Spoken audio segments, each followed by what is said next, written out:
Hello guys, welcome to my add cook channel.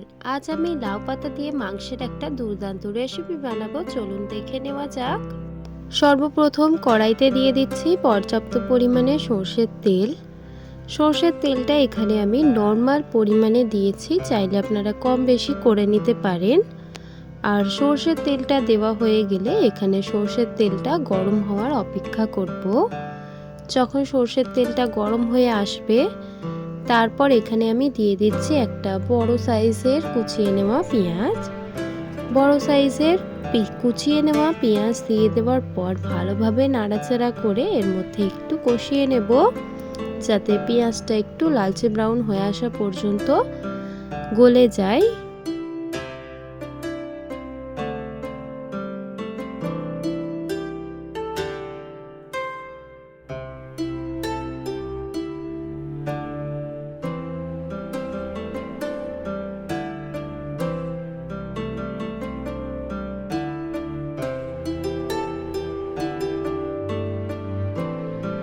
দেখুন পেঁয়াজটা অনেকটাই লালচে ব্রাউন হয়ে এসেছে। দিয়ে দিচ্ছি এই পর্যায়ে হলুদ 1 চা চামচ, দিয়ে দিচ্ছি এখানে ঝাল লঙ্কার গুঁড়ো 1 চা চামচ পরিমাণে, জিরে গুঁড়ো দিয়ে দিচ্ছি 1 চা চামচ পরিমাণে।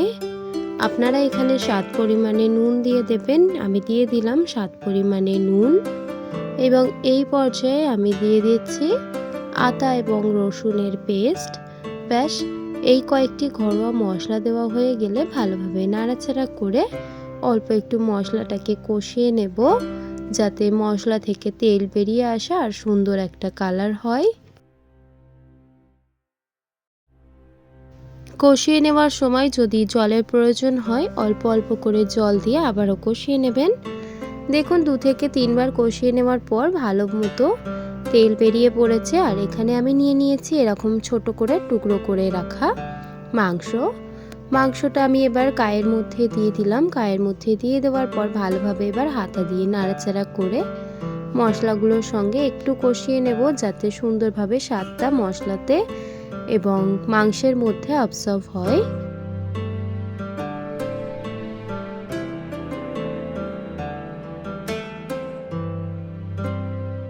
মাংসটাকে কারির সঙ্গে ভালোভাবে মিক্স করে নেওয়ার সময় যদি জলের প্রয়োজন হয় অবশ্যই দেবেন। এবং দেখুন কত সুন্দর কালার চলে এসেছে। এই পর্যায়ে আমরা ভালোভাবে নাড়াচাড়া করে কষিয়ে নেব। আর কষিয়ে নেওয়ার পর কিন্তু সুন্দর একটা কালার চলে আসবে মশলা থেকে। সেই পর্যায়ে পরিমাণ মতো জল দিয়ে তারপর এবার একটু অ্যাডজাস্ট করে নাড়াচাড়া করে দেব, যাতে নিচের দিকটা পুড়ে না ধরে কড়াইয়ের। আর সুন্দরভাবে একটু নাড়াচাড়া করে দেবেন যাতে পুড়ে না ধরে। আর পরিমাণ মতো জল দিয়ে এবার ঢাকা দিয়ে প্রায় 2 থেকে 3 মিনিট একটু ফুটতে দেব, যাতে আমাদের মাংসগুলো একটু কাঁচা না রয়ে যায়, সিদ্ধ হয় যাতে 20 থেকে 30%। সুন্দরভাবে 2 থেকে 3-4 মিনিট ফুটিয়ে নেওয়ার পর ঝোলটা কমে এসেছে এবং তেলও বেরিয়ে পড়েছে। মশলাটা দেখে বুঝতেই পারছেন আপনারা। এই পর্যায়ে আমি একটু নাড়াচাড়া করে দিচ্ছি যাতে কড়া না ধরে যায়। আর তারপর এখানে আমাদের ভালোভাবে মাংসটা নাড়াচাড়া করে কষিয়ে নেওয়া হয়ে গেলে যখন দেখবেন তেল বেরিয়ে আসছে সেই পর্যায়ে এবার আমি দিয়ে দিচ্ছি ভালোভাবে ফ্রেশ করে রাখা ধুয়ে নেওয়া লাউ শাকটাকে অনেকে কদু শাকও বলেন। দেখুন আমি সুন্দরভাবে ডান্ডি এবং শাক দুটোকেই মিক্স করে দিচ্ছি। চাইলে আপনারা ডান্ডিগুলো শাকের ডাঁটাগুলো মাংসের সাথেই সিদ্ধ করতে দিতে পারেন। এখানে আমি সিদ্ধ করতে দিইনি এবং আমি এখানে অল্প অল্প করে শাকগুলো দিয়ে ভালোভাবে নাড়াচাড়া করে মশলার সঙ্গে এবার নাড়াচাড়া করে নিচ্ছি, যাতে শাকগুলো একটু নরম হয়ে ভালোভাবে সিদ্ধ হয়ে যায়। মশলার সঙ্গে শাকটাকে অনবরত নাড়াচাড়া করে নেওয়ার পর আমি একটু ভাপিয়ে নিচ্ছি, যাতে শাকটা ভালোভাবে নাড়াচাড়া করা যায় কমে আসলে। আর এই শাক থেকেই জল বেরিয়ে আসবে, এক্সট্রা করে কোনো জল দেওয়ার প্রয়োজন নেই। যদি মনে হয় যে জল লাগবে অল্প একটু ফুটিয়ে নেওয়ার জন্য তাহলে অবশ্যই দিতে পারেন। আর ঢাকা দিয়ে 5 থেকে 6-7 মিনিট শাকটাকে ফুটিয়ে নিলেই রেডি হয়ে যাবে আমাদের লাউ শাকের সঙ্গে মাংসের একটা সবজি।